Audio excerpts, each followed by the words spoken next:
Halo Sobat Pawe, kita jumpa di edisi pertama podcast ND Bicara.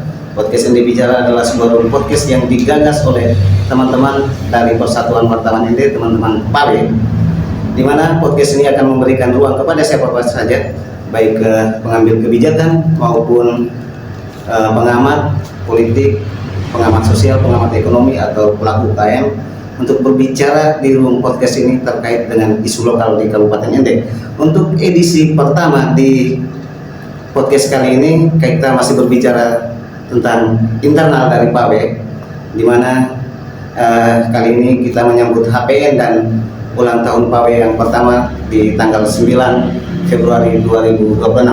Untuk kali ini kita hadirkan seorang tamu kita dalam topik jejak sang jurnalis. Tamu kita ini adalah seorang jurnalis senior di Kabupaten Ende. Tentu teman-teman tidak asing lagi dengan tamu kita di edisi pertama podcast Ende Bicara by PAWE. Tapi alangkah baiknya kita memberikan kesempatan kepada tamu kita untuk memperkenalkan diri dulu. Oke, silakan. Oke, terima kasih.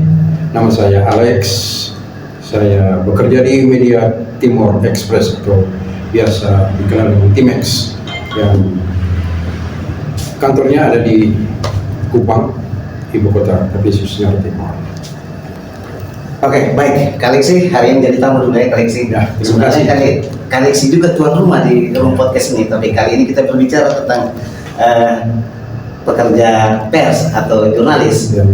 Jadi Kaleksi hari ini sebagai tamu perdana di podcast Ende Bicara baik Persatuan Wartawan Ende PAWE. Oke, terima kasih. Ya. Kaleksi ini kan saya kenal sudah lama juga ini. Nama yang lebih keren kami sapa itu Kaleksi Amar, Alex Amar, seperti nama di Facebook ya kan. Oke. Pasti teman-teman Facebook yang berteman dengan Kaleksi pasti tahu lah. Kaleksi, kita mungkin sejam atau setengah jam ke depan kita bercerita, atau Kaleksi boleh berbagi cerita sedikit tentang pengalaman atau jejak Kaleksi di dunia jurnalistik. Kaleksi, mungkin Kaleksi boleh berbagi cerita kepada Sobat PAWE, sejak kapan Kaleksi terjun ke dunia jurnalis? Nah, kalau sejak kapan itu sudah ya kira-kira 20-an tahun saya bekerja sebagai jurnalis. Itu sekitar tahun 2004-2005, kira-kira seperti itu. Sementara untuk di Timex sendiri, ya kira-kira seperti itu tahunnya, 2000-an. Jadi sekitar berapa tahun? Sudah perak nih Kaleksi? Ya, perak lah. Sudah perak nih? Sudah perak. Oke. Baik Kaleksi, waktu yang cukup lama ini. Kaleksi ini kan saya tahu Kaleksi latar belakang pendidikannya filsafat. Tahu. SBD Kaleksi. Kaleksi waktu itu kenapa tidak memilih menjadi dosen, atau kenapa tidak memilih menjadi guru, atau waktu itu kan kenapa tidak ikut seleksi masuk ke PNS tapi memilih dan jatuh hati pada dunia jurnalis? Kecintaan saya terhadap tulis menulis. Memang sebelumnya saya pernah coba untuk mengabdi sebagai abdi negara, sebagai seorang PNS. Namun ya untuk sementara belum berhasil, karena mungkin pesaingnya cukup banyak. Oh, waktu itu pernah dengan ada teman saya yang sekarang sudah pensiun. Dia pernah di kabin. Itu kami sama-sama tes lah. Itu salah satunya. Karena cukup banyak, karena dibutuhkan hanya dua, jadi dua yang lalu karena kecintaan saya, maka ketika ada penerimaan wartawan dari salah satu media koran, media cetak, saya sebut saja Sasana Pos, yang sekarang sudah almarhum Sasana Pos. Oh ya, sudah tidak terbit lagi. Itu kalau pemiliknya, CEO-nya itu Ansi Lema, mereka. Ansi Lema, Pak Munis Lema punya koran. Pasti kenal saya. Sasana Pos dulu benar juga Sasana Pos. Ya. Dari situ kita bukan serta-merta menjadi wartawan, tapi melakukan pelatihan jurnalis yang diberikan oleh senior-senior seperti dari Kompas, Pak Frans Sarong, juga almarhum Valens Doi dari Kompas, ya. itu salah satu itu senior pendiri ya, dari Kompas. Lalu Pak Pius Rengka, itu nama-nama yang besar semua di dunia di Indonesia. Itu melalui pelatihan selama kurang lebih 6 bulan. Dari situ baru bisa direkrut menjadi wartawan Sasando Post. Jadi Kaleksi waktu itu mengikuti proses selama 6 bulan dulu baru direkrut menjadi wartawan, baru dilepas ke lapangan. Ya, ketika lepas di lapangan kita belum mendapatkan ID card, hanya diberikan surat tugas. Nah itu yang menjadi kendala karena sebagai orang baru kan kalau mau gagahan kan pasti ID cardnya atau kitanya menunjukkan surat tugasnya saja. Itu selama berapa lama tuh dengan surat tugas? Itu 3 bulanan itu. Di lapangan berbekalkan surat tugas. Identitasnya ditunjukkan Itu cuma surat. Jadi ya, sepertinya kita gerak belum bebas waktu itu, belum bebas. Agak canggung juga. Karena yang lain pakai ID card, kartu wartawan, sementara kita membawa surat tugas. Agak canggung juga.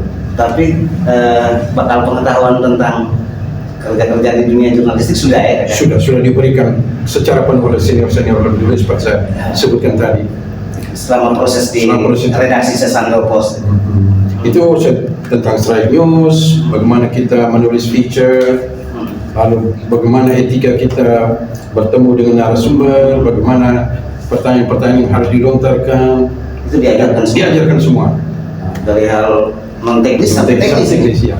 Oh, luar biasa sekali. Kaleksi ini kan tadi masuk mulai bekerja di Sasando Post itu sekitar tahun 2003-2004 ya. Iya. Nah, itu kan zamannya waktu itu kan kita belum punya HP Android. Itu bagaimana cara kerja wartawan ya? Bisa bagikan sedikit karena di generasi sekarang kan kita sudah sangat dimudahkan dengan HP Android, kita rekam, lalu dia salin teks sendiri juga bisa kan? Waktu itu bagaimana caranya? Waktu itu zamannya awalnya itu masih menggunakan tulisan tangan.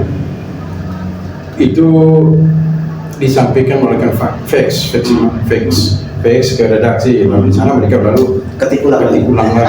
Dobel kerja. Itu susahnya kalau teman-teman yang tulisan tangannya kurang bagus. Itu yang. Lalu yang berikut itu pengiriman fotonya sendiri, itu pasti berhubungan dengan transportasi ya. Udara. Oke. Berarti kalian sih kalau paling bandara ini tunggu foto juga. Itu nanti sesudah ya kirim foto.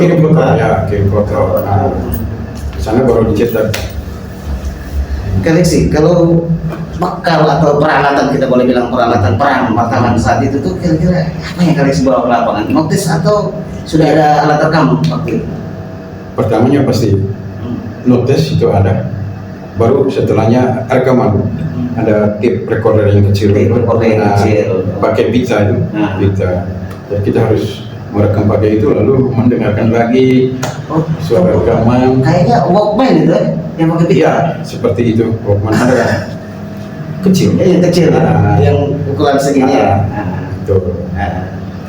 Terus pulang dengar lagi rekaman, lalu menulis dengan tangan, kirim ke redaksi. Lalu sesudah itu kan pasti zamannya sudah berubah, warnet sudah masuk, internet sudah masuk. Tapi kalau di ND sendiri itu yang awal-awalnya hanya ada di seputaran Telkom, itu ada dengan yang di perpustakaan, itu milik daerah.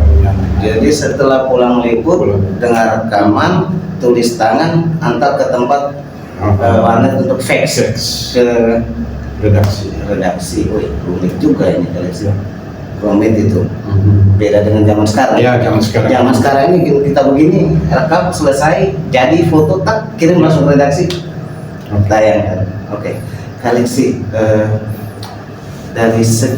dari awal sejak Kaleksi masuk kalau saat berkarya sebagai seorang jurnalis di Kabupaten Ende, kira-kira pengalaman apa yang paling menarik atau liputan apa yang paling berkesan?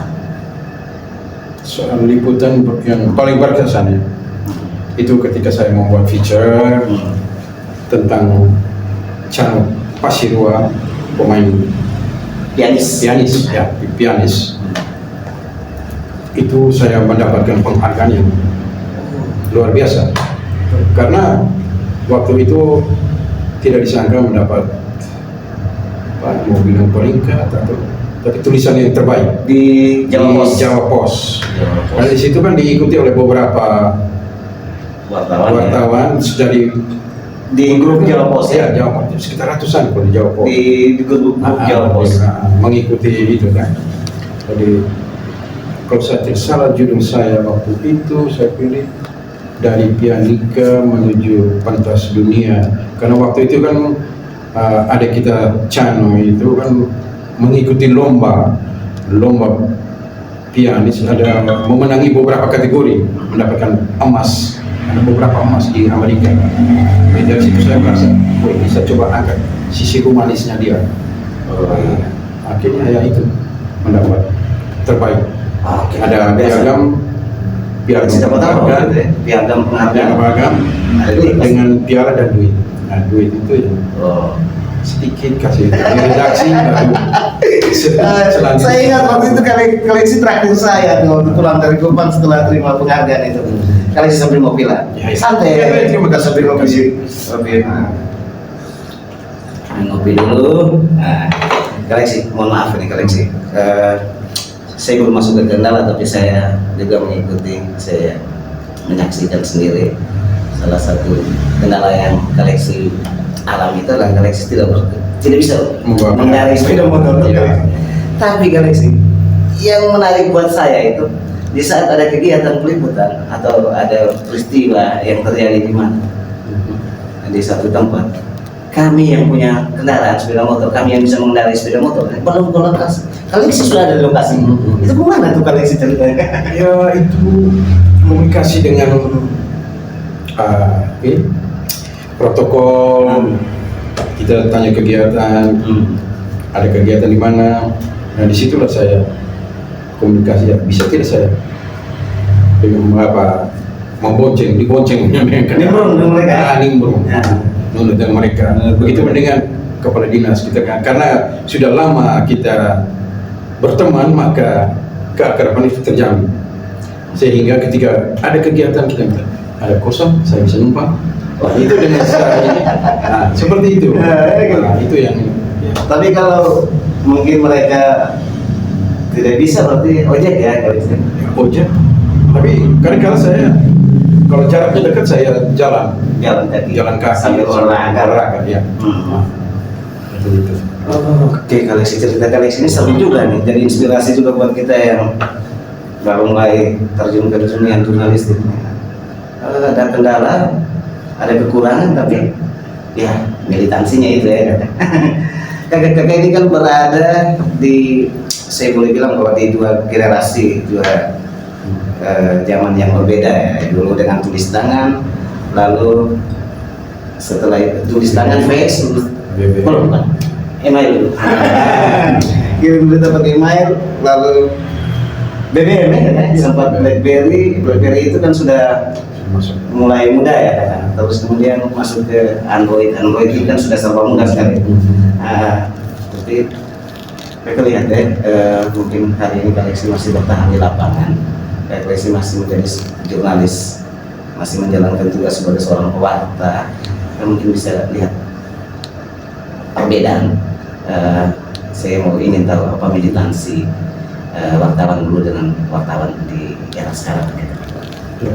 Kalau dulu tuh karena mereka susah sekali tapi ya, bisa. Nah, apa? Kan saya lihat sekarang ini dengan adanya kemudahan-kemudahan, malah semakin dimanjakan dengan alat-alat komunikasi, alat-alat Android itu, maka untuk ketemu saja narasumber tidak perlu ke tempat narasumber berada, melalui by phone dan bisa. Padahal masih bisa dijangkau ya, bisa dijangkau. Ini yang tahu lagi sebenarnya. Padahal masih bisa dijangkau kan? Kita hanya mau menggampangkan. Wawancara langsung itu lebih bagus daripada by phone atau via WA saja ya kan. Tapi soal militansi, kakak dong dulu lebih militan daripada kami. Kalau dilihat seperti itu. Oke, baik kakak. Kakak masih aktif menulis. Sekarang itu kan ada kepala 6 kok kakak. Kepala 6 ya. Kalau di PNS itu sudah pensiun kakak. Tapi hari ini masih berada dengan kami di lapangan. Masih juga turun cari berita, masih bolak-balik dari kantor ke kantor, lalu sempat ke desa-desa untuk meliputi desa. Ya, tidak capek kok. Karena kecintaan saya tulis menulis makanya. Tapi saya sekarang agak berkurang, tapi masih karena kecintaan saya dalam dunia tulis menulis makanya. Tapi tidak sesering, tidak seaktif dulu ya. Dulu satu hari bisa 4 berita. Satu hari 4 berita. Nah, sekarang makin kurang. Ada yang 2, ada yang 1 tiap hari. Faktor usia atau apa ya? Nah, apalagi sekarang kan, mohon maaf sudah daya ingatan. Kalau berbicara tentang angka, tentang perkalian penjumlahan itu sudah di luar. Karena Tapi dulu tuh waktu itu kakak leksi di wartawan, lalu kakak leksi ke teman-teman satu leting gitu. Ada yang kepala dinas, ada yang pimpinan OPD, ada yang kabit. Itu kalau kakak leksi bertemu mereka wawancara itu bagaimana? ya, Profesional atau bagaimana? profesional dalam arti begini. Ketika kita mau wawancara dengan seorang narasumber, saya selalu menghormati mereka dalam jabatannya. Oh iya. Nah, tidak pernah memanggil dia kakak, abang, apa tidak. Kepala dinas bagaimana komentar Anda, Pak Kabit bagaimana komentar Anda. Saya tidak pernah menggunakan kata kakak, bagaimana? Karena saya merasa saya harus menghormati jabatan mereka. Kalau di luar dari itu baru kita, Karena situasinya kerja ya. Kerja. Saat itu kakak sedang bekerja. Kalau di luar kita Aji, kawan atau nama itu biasa. Iya, Tapi kalau biasa. saat wawancara kita harus menghormati profesi mereka.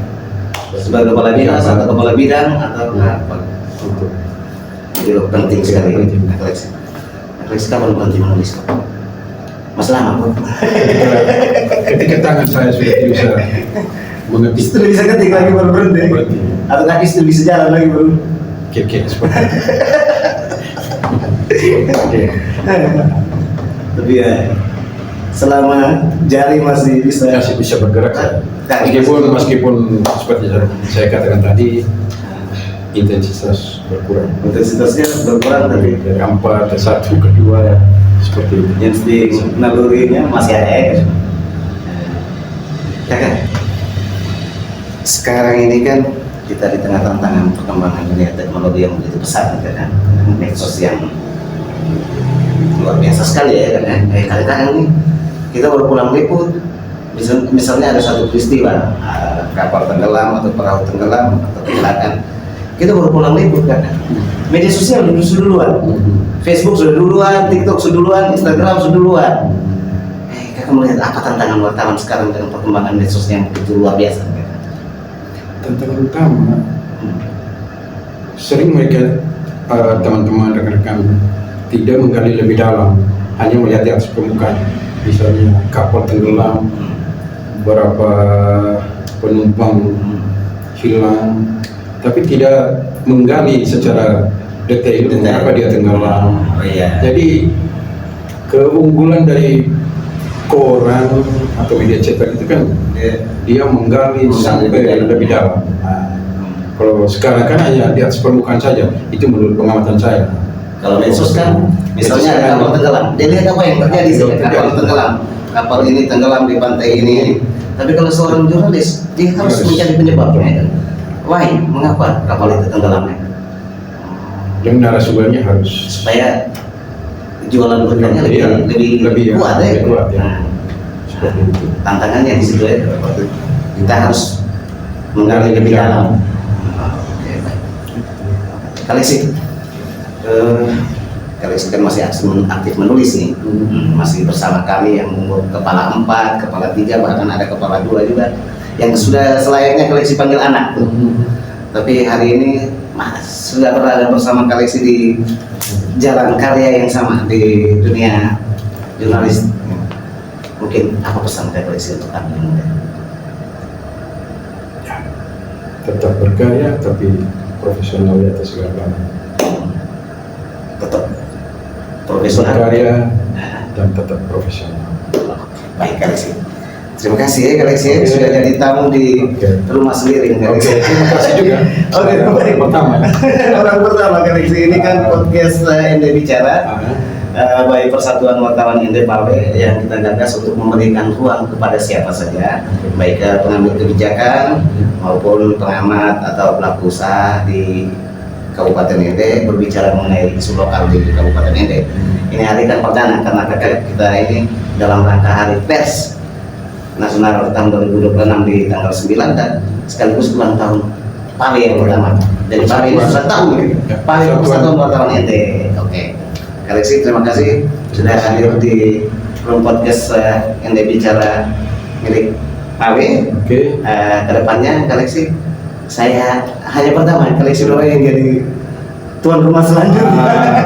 Boleh bawa narasumber dari latar belakang manapun untuk bisa hadir ke room podcast Pawe untuk berbicara terkait dengan isu lokal di Kabupaten Ende. Oke, Sobat Pawe, saya kira sudah setengah jam yang lalu kita cerita dengan Galaxy dalam topik jejak sang jurnalis di Kabupaten Ende. Galaxy sudah membagikan cerita dan pengalamannya mulai masuk bekerja sebagai seorang wartawan, kemudian ada suka duka yang dihadapi di lapangan, lalu ada prestasi yang diraih, lalu Galaxy memberikan pandangan terkait dengan militansi jurnalis dulu dengan sekarang, lalu harapan Galaxy untuk para pewarta di era digital. Semoga cerita kisah dari Galaxy bisa menginspirasi teman-teman jurnalis muda dan juga bagi teman atau sobat Pawe dimanapun berkarya ya, dimanapun berkarya agar tetap konsisten, tetap berada di jalur dan bila gagal coba lagi ya. Bahwa masalah itu tidak bisa dihindari kakak, masalah itu mesti dihadapi. Dan terima kasih Galaxy sudah setengah jam sudah bersama kita. Galaxy tetap sehat, tetap berkarya dan tetap menjadi panutan bagi kami adik-adik. Salam satu Pawe. Wow.